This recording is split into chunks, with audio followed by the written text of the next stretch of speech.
ಗದ್ದೆ ರೋಡ್ ಅಲ್ಲ ಸರ್, ಅದು ದಾರಿ ಇದೆಯಲ್ಲ, ಆ ದಾರಿ ಹತ್ರ ಅಂದರೆ ಇದು ಆ ಸೈಡ್ ಈ ಸೈಡ್ ಇಬ್ಬಿಬ್ರು ಎತ್ಕೊಂಡಿದ್ರು ಪಾಪನ್ನ. ಇದರಲ್ಲಿ ಅಲ್ಲಿ ಏನೋ ಸಮಥಿಂಗ್ ಆಯ್ತು ಸರ್, ಒಂದು ಮುಕ್ಕಾಲು ಅವರು ಇದಾಗೋಯ್ತು ಸರ್. ಆವಾಗಲೇ ಗೊತ್ತಾಯಿತು. ಸೀತಾರಾಮ ತಂದೆಯನ್ನು ಕಲ್ಲನ್ನು ತೆಗೆದುಕೊಂಡು ಅವರನ್ನು ಜಮೀಲ್ ಅವರ ಹತ್ರ ಕಳಿಸಿ ಅವರು ಹಾಸ್ಪಿಟಲ್ ಕರ್ಕೊಂಡು ಹೋದ್ರು. ಮುಕ್ಕಲಿತ್ತು. ನಾನು ಹೇಳಿದ ಅದನ್ನು ಒಡೆದು ನಾವು ಒಳಗಡೆ ಹೋಗು ಅಂತೇಳಿ, ಅದು ಒಡೆದು ನಾವು ಒಳಗಡೆ ಹೋದ್ವಿ. ಹೋದ ಸಂದರ್ಭದಲ್ಲಿ ಸರ್ ತಾಯಿ ಕಿರ್ಚಾಡ್ತಿತ್ತು, ಮಗು ಕೂಗ್ತಾ ಉಂಟು, ಮಗುವಿನ ಪಕ್ಕದಲ್ಲಿ ಮತ್ತೊಂದು ಮಗು ಡೆಡ್ ಬಾಡಿ. ಮುಂದೆ ಅವರ ಜೀವನಕ್ಕೆ ಹೇಗೆ ಈಗ? ಅದೇ ಅಂತವಾಗಿ ಜನರ ಹತ್ರ ಹೇಳಲಿಕ್ಕೆ ಇಷ್ಟಪಡ್ತೇನೆ. ಯಾಕಂತ ಹೇಳಿದರೆ ಇದೇನು ದೊಡ್ಡ ಶ್ರೀಮಂತ ಕುಟುಂಬ ಅಂತೂ ಅಲ್ಲ, ಕಡು ಬಡತನದಿಂದ ಇರುವಂಥ ದಿನಗೂಲಿ ಸಂಬಳದಲ್ಲಿ ಇವರು ಜೀವನ ಸಾಗಿಸ್ತಾ ಇರುವಂಥ ಒಂದು ಕುಟುಂಬ. ಅವರು ಸಂತೋಷವಾಗಿ ಇದ್ದರು, ಅವರ ಒಂದು ದಿನಗೂಲಿಯಲ್ಲಿ ಅವರು ಸಂತೋಷವಾಗಿದ್ದರು. ಇವತ್ತು ಆ ದಿನಗೂಲಿಯಲ್ಲಿ ಬದುಕ್ತಾ ಇದ್ದಂಥ ಒಂದು ಕುಟುಂಬದ ಸಂತೋಷವನ್ನೇ ಕಿತ್ತು ಹಾಕಿದ್ದಾರೆ. ನಾನು ಹೇಳಿದೆ, ಕಿತ್ತು ಹಾಕಿದವರು ಯಾರು, ಅದರ ಬಗ್ಗೆ ತನಿಖೆ ಅಂತೂ ಆಗಲೇಬೇಕು. ಅದರ ಬಗ್ಗೆ ತನಿಖೆ ಆಗುವವರೆಗೂ ನಾವು ಇದನ್ನು ಬಿಡೋದೂ ಇಲ್ಲ. ಜನರಿಂದ ನನ್ನದೊಂದು ಏನು ಬೇಡಿಕೆ ಅಂತ ಹೇಳಿದರೆ, ಈ ಕುಟುಂಬ ಈಗ ಇಂಥ ಪರಿಸ್ಥಿತಿಯಲ್ಲಿ ಉಂಟು. ಅದರಲ್ಲೂ ಕೂಡ ಒಂದು ಹೆಣ್ಣು ಮಗಳು ತನ್ನ 2 ಮಕ್ಕಳನ್ನು ಕಳೆದುಕೊಂಡು, ತನ್ನ 2 ಕಾಲುಗಳನ್ನು ಕಳೆದುಕೊಂಡು, ಇನ್ನೂ ಆರೋಗ್ಯದಲ್ಲಿ ಏನು ಏರುಪೇರಾಗಬಹುದು ಅಂತ ಹೇಳಿ ನಮಗೆ ಇನ್ನೂ ಹೇಳಲಿಕ್ಕೆ ಆಗೋದಿಲ್ಲ. ಯಾಕಂದರೆ ಡಾಕ್ಟರ್ಸ್ ನಮಗೆ ಹಾಗೆ ಹೇಳಿದ್ದಾರೆ, ಅಬ್ಸರ್ವೇಷನಲ್ಲೇ ಇಡಬೇಕಾಗತ್ತೆ ಅಂತ ಹೇಳಿ. ಅಂಥ ಒಂದು ಪರಿಸ್ಥಿತಿಯಲ್ಲಿ ಇರುವಾಗ ಜನರು ಇವರ ಈ ಒಂದು ಪರಿಸ್ಥಿತಿಯನ್ನು ಅರಿತು ಅವರಿಗೆ ಆರ್ಥಿಕವಾಗಿ ನೋಡಿ, ಈಗ ಆ ಹೆಣ್ಣು ಮಗಳು ಮತ್ತು ಅವರ ಮಾವ ಆಸ್ಪತ್ರೆಯಿಂದ ಡಿಸ್ಚಾರ್ಜ್ ಆದರು ಅಂತ ಇಟ್ಕೊಳ್ಳಿ, ಅವರನ್ನು ಎಲ್ಲಿಗೆ ಕರ್ಕೊಂಡು ಹೋಗೋದು? ಅವರಿಗೆ ನಿವಾಸದ ಮನೆಯೇ ಇಲ್ಲ, ಎಲ್ಲಿಗೆ ಕರ್ಕೊಂಡು ಹೋಗೋದು? ಈಗ ಅವರ ಸೂರು ಎಲ್ಲಿದೆ? ಆಸ್ಪತ್ರೆಯಲ್ಲೇ ಇದೆ. ಈಗ ಅವರ ಸೂರ್ಯಲ್ಲಿ, ಈಗ ಸೀತಾರಾಮ್ ಪೂಜಾರಿ ಅವರು ಇರೋದು ಆಸ್ಪತ್ರೆಯಲ್ಲಿ, ಮನೆ ಎಲ್ಲಿ ಉಂಟು? ಈಗ ಆಸ್ಪತ್ರೆಯೇ ಅವರಿಗೆ ಒಂದು ಮನೆ ಅಂತ ಆಗಿದೆ. ಅಂಥ ಪರಿಸ್ಥಿತಿಯನ್ನು ಮುಂದೆ ಬರಬಾರ್ದು. ಅವರ ಮನೆಯನ್ನು ನಿರ್ಮಾಣ ಮಾಡಿಕೊಡುವಲ್ಲಿ ಸರ್ಕಾರ ಇದೆ, ಕೈ ಜೋಡಿಸಬೇಕು. ಸರ್ಕಾರ ಇದರ ಬಗ್ಗೆ ಸ್ವಯಂ ಪ್ರೇರಿತವಾಗಿ ಆಲೋಚಿಸಿ ಅವರಿಗೆ ಒಂದು ಮನೆಯ ವ್ಯವಸ್ಥೆ, ಅದೇ ರೀತಿ ಅವರ ಅಶ್ವಿನಿ ಅವರಿಗೆ ಒಂದು ಸರ್ಕಾರಿ ಉದ್ಯೋಗವನ್ನು ನೀಡಬೇಕಾಗಿ ನನ್ನ ಕಳಕಳಿಯ ವಿನಂತಿ. ಜನರಿಂದಲೂ ಆರ್ಥಿಕ ನೆರವು ಸಿಕ್ಕಿದ್ರೆ ತುಂಬ ಒಳ್ಳೆಯದು ಅಂತ ಹೇಳಿ ನಾನು ಇಚ್ಛಿಸ್ತೇನೆ ಸರ್. ತಮ್ಮ ಹೆಸರು ಮೇಡಮ್? ಸುಮಲತಾ ಅಂತ ಹೇಳಿ. ಆ ಕೊನೆ ಗಳಿಗೆ ವಿಡಿಯೋ ಏನಿದೆ ಅದು ಇಡೀ ದೇಶದಲ್ಲೇನೆ ವೈರಲ್ ಆಗಿದೆ. ಈಗಾಗ್ಲೇನೆ ಸೀತಾರಾಮ್ ಪೂಜಾರಿ ಅವರು ತಮ್ಮ ತಾಯಿಯನ್ನು ಕಳ್ಕೊಳ್ತಾರೆ, ತಮ್ಮ 2 ಮಕ್ಕಳನ್ನ ಕಳ್ಕೊಳ್ತಾರೆ, ಹೆಂಡತಿ 2 ಕಾಲನ್ನ ಕಳ್ಕೊಳ್ತಾರೆ. ಆ ಸಮಯಕ್ಕೆ ಅಂತ ಹೇಳಿ ಬೆಳಗ್ಗೆ ತುಂಬಾ ಕಾಡು ಪ್ರದೇಶವಾಗಿರೋದ್ರಿಂದ ಯಾರು ಅಲ್ಲಿ ಇರುವುದಿಲ್ಲ. ಆಗ ಆಸಿಫ್ ಅವರು ನಮಾಜ್ ಹೋಗ್ತಾ ಇರ್ತಾರೆ. ಅದೇ ಸಮಯಕ್ಕೆ ಅಲ್ಲಿ ಅಂದ್ರೆ ಆ ಮನೆ ಬಿದ್ದ ಜಾಗಕ್ಕೆ ಧಾವಿಸ್ತಾರೆ. ಧಾವಿಸಿದ ನಂತರ ಎಲ್ಲರಿಗೂ ತಿಳಿಸ್ತಾರೆ. ಸುಮಾರು ಅಂದ್ರೆ ಇಡೀ ದಿವಸ ಅಲ್ಲಿ ನಿಂತು ಕೆಲಸ ಮಾಡ್ತಾರೆ. ಅವ್ರ ತಂಡನೂ ಕೆಲಸ ಮಾಡುತ್ತೆ. ಹೀಗಾಗಿ ಅವ್ರ ಹತ್ರನೇ ಕೇಳುವತ್ತು ಬೆಳಗ್ಗೆ ಏನಾಗಿತ್ತು ಆ ಭಾಗದಲ್ಲಿ ಅಂತ. ರಾತ್ರಿ ಫುಲ್ ಮಳೆ ಇತ್ತು. ಆ ಮಳೆ ಬಂದದ್ದು ಅಥವಾ ನೀರು ಬಂದದ್ದು ಗೊತ್ತಾಗಿಲ್ಲ. ಅಂಥ ಪರಿಸ್ಥಿತಿ ಕಾರಣ ಸರ್ 1 ಗಂಟೆ ಮಳೆ ಸ್ಟಾರ್ಟ್ ಆಗಿದೆ. ಸುಮಾರು ಬೆಳಿಗ್ಗೆ ತನಕ ಮಳೆ ಇತ್ತು. ನಾವು ಮಸ್ತಿ ನಮಾಜದ್ದು ಟೈಮಲ್ಲಿ ನನಗೆ NS ಕರೀಮಾಜ್ ಅಂತ ಇದ್ದಾರೆ, ಅವರು ಫೋನ್ ಮಾಡ್ತಾರೆ, ಈ ಥರ ನಿನ್ನ ಏರಿಯಾದಲ್ಲಿ ಆಗುತ್ತೆ ಅಂತೆ. ನಾನು ಇಮಿಡಿಯೇಟ್ಲಿ ನಾನು ಬರ್ತೇನೆ ನಿಮ್ಮ ಹತ್ರ. ಓಕೆ, ನಾನು ಮನೆ ಹತ್ರ ಬರಲಿ ಬನ್ನಿ ಅಂತ ಹೇಳಿದೆ.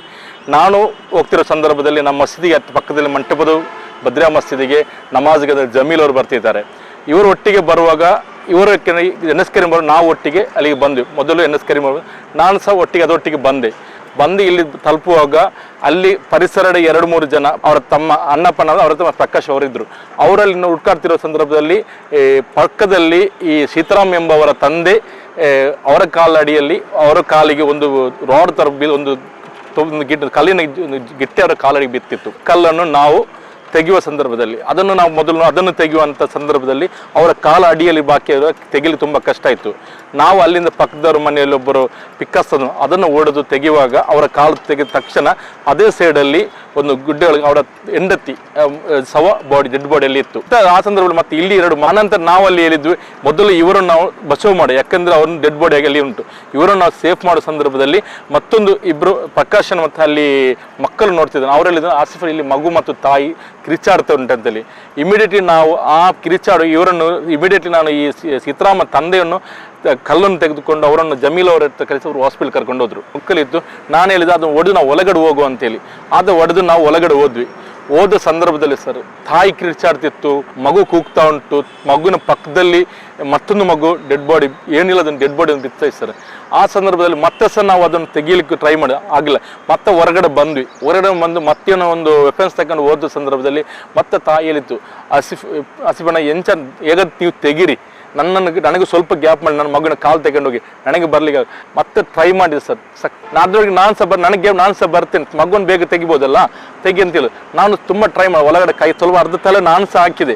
ಬಟ್ ನಮ್ಗೇನು ತೆಗಿಲಿಕ್ಕೆ ಆಗಲಿಲ್ಲ ಪರಿಸ್ಥಿತಿ. ಅಂಥ ಪರಿಸ್ಥಿತಿ ತಾಯಿಯ ಸೊಂಟದ ಕೆಳಗಡೆ ಏನೋ ಒಂದು ಭಾರವಾದ ವಸ್ತು ಉಂಟು, ಅದರ ಕಪಾಟ ಉಂಟು, ಎಲ್ಲ ವಸ್ತು ಅದ್ರ ಮೇಲೆ ಉಂಟು, ಅವರ ಸೊಂಟದ ಕೆಲ ಅಪ್ಪಚ್ಚಾದ ರೀತಿಯಲ್ಲಿತ್ತು. ಅದರ ಮಧ್ಯದಲ್ಲಿ ತಾಯಿಯ ಮಗುವಿನ ಕಾಲಿರೋದು. ಆ ಸಂದರ್ಭದಲ್ಲಿ ತೆಗಿಲಿಕ್ಕೆ ಆಗುದಿಲ್ಲ. ಈ ಕಡೆ ಒಂದು ಚಿಕ್ಕ ಮಗುವಿನ ಸಹ ಡೆಡ್ ಬಾಡಿ ಉಂಟು, ಅದು ಈ ತಾಯಿ ಗೊತ್ತಿರಲಿಕ್ಕಿಲ್ಲ. ಯಾಕಂದ್ರೆ ತಾಯಿ ಒಂದು ಅಪ್ಪಿದ ರೀತಿಯಲ್ಲಿ ಉಂಟು, 2 ಮಕ್ಕಳನ್ನು ತಾನು ಬಚಾವ್ ಮಾಡೋದು ಅಪ್ಪಿದ ರೀತಿಯಲ್ಲಿ. ಈ ಮತ್ತೊಂದು ಮಗು 1.5 ವರ್ಷ 2 ವರ್ಷ ಮಗು ತಾನು ಬರುತ್ತೆ ಆ ಮಗು ಎಷ್ಟು ಟ್ರೈ ಮಾಡಿದೆ ಅಷ್ಟು ಹೊರಗಡೆ ಬರೋಕ್ಕೆ ಟ್ರೈ ಮಾಡ್ತಿತ್ತು. ನಾನು ಮತ್ತೆ ಸಹ ಹೊರಗಡೆ ನೀರು ತಂದು ಈ ತಾಯಿಗೆ ನೀರು ಕೊಟ್ಟು ಈ ಮಗುವಿಗೆ ಸ್ವಲ್ಪ ನೀರು ಕೊಟ್ಟು ಮುಗೆಲ್ಲ ಒರೆಸಿದೆ. ಅಲ್ಟಿಮೇಟ್ ನಾನು ತುಂಬ ಟ್ರೈ ಮಾಡಿದೆ. ತಂದು 1.5 ಗಂಟೆಗೆ ನಮ್ಮದು NDRF ಪಡೆ ಬಂತು. ಅದರೊಟ್ಟಿಗೆ ನಮ್ಮೊಟ್ಟಿಗೆ ಊರಿನ ಎಲ್ಲ ಮುಸಲ್ಮಾನರು, ಹಿಂದೂಸ್ ಎಲ್ಲರೂ ಸರ್ ಅಲ್ಲಿ ಇದ್ರು. ಮುಸಲ್ಮಾನರು ಇದ್ದು ಮತ್ತೆ ಬೆಳಿಗ್ಗೆ ಮಸೀದಿ ಟೈಮಲ್ಲಿ ಎಲ್ಲರೂ ಮಸೀದಿ ಹೋಗ್ಬೇಕಿತ್ತು. ಅದ್ರಲ್ಲಿ ಸ್ಪೆಷಲ್ ಶುಕ್ರವಾರ ಬೇರೆ. ಆ ಶುಕ್ರವಾರದ ನಮಾಜ್ಗೆ ನಾವು ಅವ್ರ ಹತ್ತನೋ ರೆಡಿ ಎಲ್ಲರೂ ಬಂದರು. ಅಲ್ಲಿ ಆ ಹಿಂದೂ ಸಹೋದರು ಇದ್ದು ಇಲ್ಲ, ಆಲ್ಮೋಸ್ಟ್ ಅಲ್ಲಿ ನೆರೆಯವರು ಎಲ್ಲರೂ ಬಂದಿದ್ರು. ನಾವೊಂದು ಅನ್ಯೋನ್ಯತೆಯಲ್ಲಿ ಅಲ್ಲಿ ಬದುಕ್ತಿದ್ದೇವೆ.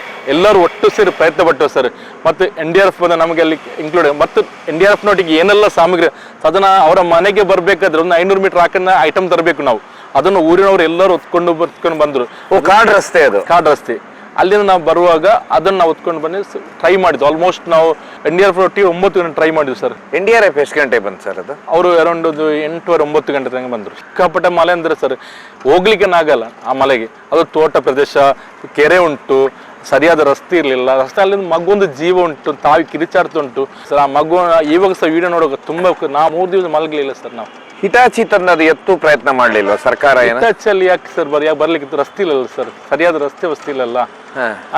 ನಾವು ಹಿಟಾಚಿಗೆ ಫೋನ್ ಮಾಡಿ ತರಿಸಿದ್ವಿ, ಹಿಟಾಚಿ JCB ತರಿಸಿದ್ವಿ. ಬಟ್ ಬರ್ಲಿಕ್ಕೆ ರಸ್ತೆ ಇಲ್ಲಲ್ಲ. ಅಷ್ಟರೊಳಗಡೆ NDRF ಪಡೆ ಬಂತಲ್ಲ. ಹಿಟಾಚಿಯಲ್ಲಿ ಮೊದಲು ಬರ್ತಿದ್ದೆ, ಹಿಂದ್ಗಡೆಯಿಂದ ಮಣ್ಣು ತಗೊಂಡಿದ್ರೆ ಆಲ್ಮೋಸ್ಟ್ ಸೇಫ್ ಆಗ್ಬೋದಿತ್ತು. ನೀವೆಲ್ಲದ ಥರ ಸೇಫ್ ಮಾಡ್ಬೋದಿತ್ತು. ನಮಗೆ ತುಳುವಲ್ಲಿ ಮಾತಾಡ್ತಿದ್ರು ಈ ಥರ ಬನ್ನಿ. ಬಟ್ ನಮ್ಗೆ ಎಷ್ಟು ಟ್ರೈ ಮಾಡಿದ್ದು ಆಗಿಲ್ಲ ಸರ್. ನಾವು ಅವರು 3 ಬಾಡೀಸ್, 2 ಜೀವ ಮತ್ತೊಂದು ಡೆಡ್ ಬಾಡಿ ಬೆಡ್ ಮೇಲೆ ಇತ್ತು. ಅವ್ರ ಮಂಚದ ಮೇಲೇನಿತ್ತು.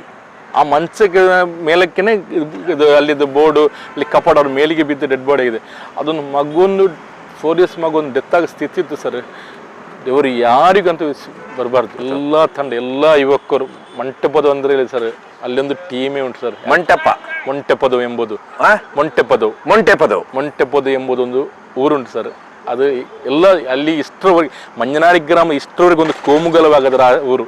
ಅನ್ಯೋನ್ಯತೆಯಲ್ಲಿ ಬದುಕ್ತಿದ್ದೇವೆ ಸರ್. ಒಂದು ಸಹೋದರ ಕೊರೋನಾ ಸಂದರ್ಭದಲ್ಲಿ ಆಗಿರಲಿ, ಇನ್ನಿತರ ಪ್ರತಿಯೊಂದು ಸಂದರ್ಭದಲ್ಲಿ ಆಗಿರಲಿ ನಾವು ಅಲ್ಲಿ ಒಂದೇ ತಾಯಿ ಮಕ್ಕಳನ್ನ ಬದುಕ್ತಿದ್ವಿ. ಮಗುವಿಗೆ ಗೊತ್ತಿದ್ದು ಯಾರು, ನಾನ್ಯಾರು, ಸಿದ್ದರಾಮಯ್ಯನವರು, ತಾಯಿ ಯಾರು ಕರೀತು ಹೊರತು ಏನು ಗೊತ್ತಿಲ್ಲದ ಬದುಕ್ತಿದ್ದ ಮಗು ಅಲ್ಲ ಸರ್. ಬದುಕಬೇಕಿತ್ತು ಅಷ್ಟೇ.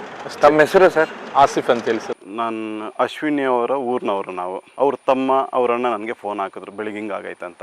ಜೋರು ಸಿಕ್ಕಾಪಟ್ಟೆ ಮಳೆ ಇತ್ತು ಸರ್. ಅಲ್ಲಿಂದ ಇಲ್ಲಿ ಬರೋಕೆ ನಮಗೊಂದು 20 ಮಿನಿಟ್ಸ್ ಇದಾಗೈತೆ. ಅವ್ರು ಬಂದ ಮೇಲೆ ಪಬ್ಲಿಕ್ನ ಹತ್ರಕ್ಕೆ ಬಿಟ್ಟೇ ಇಲ್ಲ ಸರ್. ಆಮೇಲೆ ನೋಡ್ತಾ ಇದ್ದಂಗೆ ಸಾವಿರ ಜನ ಮೇಲೆ ಸೇರಿದ್ರು. ಪಬ್ಲಿಕ್ ಕಂಟ್ರೋಲ್ ಮಾಡೋಕ್ಕಾಗಿಲ್ಲ.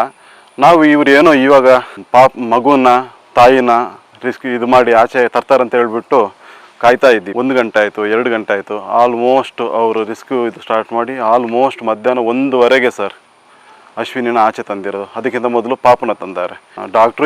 ಡಾಕ್ಟ್ರೂ ಇದ್ದರು. ಅವ್ರು ಹೇಳ್ತಾ ಇದ್ರು ಡೌಟೇ ಇಬ್ಬರದ್ದು, ಇಷ್ಟು ಹೊತ್ತಾದರೆ ಕಷ್ಟ ಅಂತ. ಏನಕ್ಕಂದರೆ ಅದು ಫುಲ್ಲು ಜಾಮ್ ಆಗಿತ್ತಲ್ಲ ಸರ್.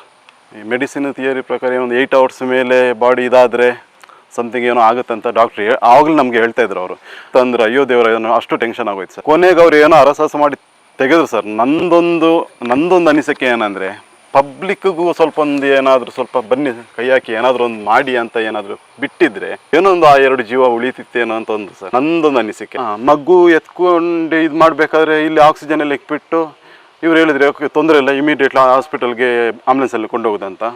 ಸರ್ ಈ ಹಿಂಗೆ ಕಾಲ್ದಾರಿ ಎಲ್ಲ ಹೋಗ್ಬೇಕು ಸರ್. ಹಿಂಗೆ ಹೋಗಿ ಅಲ್ಲೊಂದು ಬ್ರಿಡ್ಜ್ ಇದೆ ಅಲ್ಲ ಸರ್, ಅದ್ರ ಮೇಲೆ ಇನ್ನೇನು ಸ್ವಲ್ಪ ಬೇಕಾದರೆ ಆ ಗದ್ದೆ ಹತ್ರ, ಆ ಗದ್ದೆ ರೋಡ್ ಅಲ್ಲ ಸರ್, ಅದು ದಾರಿ ಇದೆಯಲ್ಲ, ಆ ದಾರಿ ಹತ್ರ ಅಂದರೆ ಇದು ಆ ಸೈಡ್ ಈ ಸೈಡ್ ಇಬ್ಬಿಬ್ರು ಎತ್ಕೊಂಡಿದ್ರು ಪಾಪನ್ನ ಇದರಲ್ಲಿ. ಅಲ್ಲಿ ಏನೋ ಸಮಥಿಂಗ್ ಆಯ್ತು ಸರ್, ಒಂದು 3/4 ಅವರ್ ಇದಾಗೋಯ್ತು ಸರ್. ಆವಾಗಲೇ ಗೊತ್ತಾಯಿತು ಏನೋ ಒಂದು ಹೆಚ್ಚು ಕಮ್ಮಿ ಆಗಿದೆ ಅಂತ. ಅವತ್ತು ನೀರು ಹೇಗೆ ಹರಿತಾ ಇತ್ತು? ನೀರಿತ್ತು ಸರ್. ನಾವು ನೀರು ಎಷ್ಟರ ಬೆಳಿಗ್ಗೆ ಬರ್ಬೇಕಾದ್ರೆ ಹೆಂಗಿತ್ತಂದರೆ ಆ ಬ್ರಿಡ್ಜ್ದು ಟಾಪದು ಇದು ಕಾಣ್ತಿದೆ ಅಲ್ಲ ಸರ್, ರಾಡ್, ಆಲ್ಮೋಸ್ಟ್ ಅದಕ್ಕೆ ರೀಚ್ ಆಗಿತ್ತು ನೀರು. ಅದಕ್ಕೆ ರೀಚ್ ಆಗಿತ್ತು. ಆಮೇಲೆ ಇದೆಲ್ಲಾಗಿ ಮುಗಿಯೋಕೆ ಒಂದೂವರೆ ಆಯ್ತಲ್ಲ, ಆ ಟೈಮಲ್ಲಿ ಆಲ್ಮೋಸ್ಟ್ ಕ್ಲಿಯರ್ ಆಗಿತ್ತು ಸರ್. ಈ ಬ್ರಿಡ್ಜ್ದು ಬಾಟಮ್ದು ರಾಡ್ ಇದೆಯಲ್ಲ ಸರ್, ಅದರಿಂದ ಉಸ್ತುವಾರಿ ಸಚಿವರು ಇದ್ರಂತೆ, ಏನ್ ಹೇಳಿದ್ರು ಇವ್ರ? ಅಲ್ಲಿ ಬಂದಿದ್ರ ಈ ಜಾಗಕ್ಕೆ?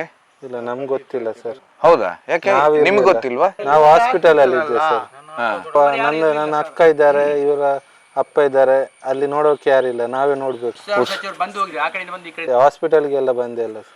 ತುಂಬಾ ವಿಚಿತ್ರ ಅಂದ್ರೆ ಉಸ್ತುವಾರಿ ಸಚಿವರು ಬಂದಿದ್ರು, ಆದ್ರೆ ತುಂಬಾ ಯಾರು ಮಕ್ಕಳನ್ನ ಕಳ್ಕೊಂಡಿದ್ದಾರೆ, ಯಾರು ತಾಯಿಯನ್ನ ಕಳ್ಕೊಂಡಿದ್ದಾರೆ, ಯಾರು ತಮ್ಮ ಹೆಂಡತಿ 2 ಕಾಲನ್ನ ಕಳ್ಕೊಂಡಿದ್ದಾರೆ, ಅವ್ರನ್ನ ಭೇಟಿಯಾಗಿಲ್ಲ ಅಂತ ಅವ್ರು ಹೇಳ್ತಾ ಇದ್ದಾರೆ. ನಿಮ್ಮನ್ನ ಭೇಟಿ ಆಗ್ಲಿಲ್ವಾ ಸರ್?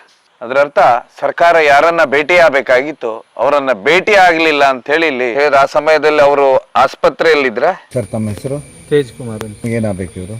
ನನ್ನ ಸ್ವಂತ ಅಕ್ಕ. ಸೊ ಯಾವ ಹಾಸ್ಪಿಟ್ಲಲ್ಲಿ ಇದ್ದಾರೆ ಈಗ? ಕೇಸ್ ಆಗಿದೆ ನಿಟ್ಟೆ. ಯಾರಾದರೂ ದುಡ್ಡು ಕೊಡೋದು ಖರ್ಚು ಗಿರ್ಚು? ಇಲ್ಲ, ಯಾರು ಕೊಟ್ಟಿಲ್ಲ. ಇವಾಗ ನಮ್ಮದೇ ನಾವೇ ಅಣ್ಣ ತಮ್ಮಂದಿರೆಲ್ಲ ನಮ್ಮ ಹತ್ರ ಇದ್ದಿದ್ರೆ ಸ್ವಲ್ಪ ಆ ಕಡೆ ಈ ಕಡೆ ಮಾಡಿ ಹಾಕ್ತಿದ್ವಿ ಅಷ್ಟೇ. ಸರ್ಕಾರದಿಂದನೂ ಏನು ಕೊಟ್ಟಿಲ್ಲ? ಸರ್ಕಾರದಿಂದ ನಮಗೆ ಅಂತ ಏನು ಬಂದಿಲ್ಲ, ಮತ್ತು ಗೊತ್ತಿಲ್ಲ ನನಗೆ ಅಷ್ಟೊಂದು. ಮತ್ತು ನಾನೇ ಹಾಸ್ಪಿಟಲಲ್ಲಿ ಕೂರೋದು. ಅವ್ರು ಹೇಳಿದರು ನಾಳೆ ಆಪ್ರೇಷನ್ ಥಿಯೇಟರ್ಗೆ ಕೊಂಡೋಗಿ ಸರ್ಜರಿಯಲ್ಲಿ ಏನಾಗಿದೆ ಕಾಲು ಸ್ವಲ್ಪ ನೋಡಬೇಕು, ಅಂದರೆ ಕಾಲೆಲ್ಲ ಸ್ವಲ್ಪ ಅಂದರೆ ಅದರಲ್ಲಿ ಸ್ವೆಲ್ ಎಲ್ಲ ಜಾಸ್ತಿ ಇದ್ದರೆ ಅದೆಲ್ಲ ಕ್ಯೂರ್ ಆಗಬೇಕಲ್ಲ, ಅದಕ್ಕೆ ಅದನ್ನೆಲ್ಲ ನೋಡಬೇಕು. ಏನಾದರೂ ಬ್ಲಡ್ ಸರ್ಕ್ಯುಲೇಷನ್ ಅಲ್ಲೇ ಆಗಿದೆಯಾ, ಏನಾದರೂ ಆಗ್ತಿದೆ ಅಂತ ನೋಡಬೇಕು, ನೋಡಿ ಹೇಳಬೇಕು. ಮತ್ತು ಲಿವರ್ ಕೂಡ ಫಂಕ್ಷನ್ ಅಷ್ಟೊಂದು ಮಾಡ್ತಿಲ್ಲ, ಯಾಕಂದರೆ 11 ಅವರ್ಸ್ ಅವ್ರ ಕಾಲು ಅದರೊಳಗೆ ಸಿಲುಕಿತ್ತು, ಬ್ಲಡ್ ಕೂಡ ಸರ್ಕ್ಯುಲೇಷನ್ ಆಗ್ತಿರಲಿಲ್ಲ. ಅದಾಗಿ ತುಂಬ ಪ್ರಾಬ್ಲಮ್ ಆಗಿದೆ, ಸೀರಿಯಸ್ ಆಗಿದೆ ತುಂಬ. ಯಾಕಂದರೆ ಡಾಕ್ಟ್ರು ಇನ್ನೂ ಹೇಳ್ತಿದ್ದಾರೆ ಒಂದು 5 to 6 ಡೇಸ್ ಇನ್ನೂ ICU ಅಲ್ಲಿ ಇರಬೇಕು ಅಂತ ಹೇಳಿದ್ದಾರೆ. ಇದೆಲ್ಲ ಎಷ್ಟು ಖರ್ಚಾಗಿದೆ? ಒಂದು ಬಿಲ್ ಕೊಟ್ಟಿದ್ದಾರೆ ನನ್ನ ಹತ್ರ, ಇಷ್ಟವರೆಗೆ ಇತ್ತು. ಒಂದು 2.5 ಲಕ್ಷ 3 ಲಕ್ಷವರೆಗೆ ಆಗ್ತಾ ಬಂತು.